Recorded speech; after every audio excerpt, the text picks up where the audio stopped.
If you're trying to decide between Calendly and Google Calendar, this video is going to make it simple. In just a few minutes, I'll break down what each tool does, who it's best for, and when you should use one, the other, or even both together. So if you've ever wondered whether you need a scheduling platform or just a calendar tool, stick around. And if this comparison helps you out, don't forget to hit the like button and subscribe for more software tutorials just like this. Let's get into it. First, let's talk about Google Calendar. Google Calendar is mainly a calendar and event management tool. That means it's built for organizing your schedule, creating events, setting reminders, managing multiple calendars, and keeping track of your day, week, or month. You can use it for work meetings, personal appointments, deadlines, and recurring events. It also makes collaboration easy because you can share calendars with other people and schedule Google Meet meetings directly inside your calendar. So if your main goal is to stay organized and manage your own schedule, Google Calendar is an excellent choice. It's simple, reliable, and already connected to the Google ecosystem,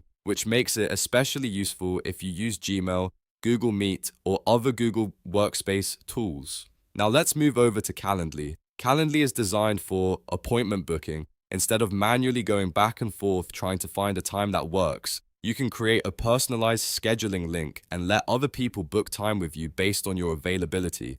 That means clients, customers, students, or team members can choose a time slot without all the email back and forth. Calendly also includes booking pages, different meeting types, availability rules, automated scheduling, team scheduling, and unsupported plans, even payment collection. So if you regularly need people to schedule appointments with you, Calendly can save a huge amount of time and make the whole process look more professional. Here's the easiest way to think about it. Choose Google Calendar when you mainly need to manage your personal or work schedule, organize events, track appointments, and collaborate with others using calendar and meeting tools. Choose Calendly when you need people to book appointments with you directly and you want the scheduling process to happen automatically. If you work with clients or run a service-based business, Calendly is usually the better option for booking calls. If you're just trying to keep your schedule organized, Google Calendar is probably enough. And if you want the best of both worlds, you can use Calendly with Google Calendar together.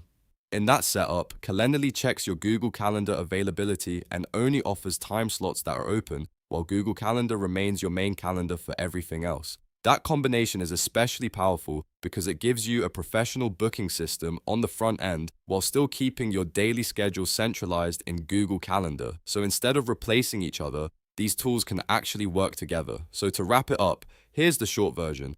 Use Google Calendar for managing your schedule. Use Calendly for letting other people book time with you. And if you need both scheduling control and automated bookings, use Calendly and Google Calendar together. If you found this comparison helpful, make sure to give this video a like, subscribe for more easy software guides, and check out the next tutorial for more tool breakdowns like this.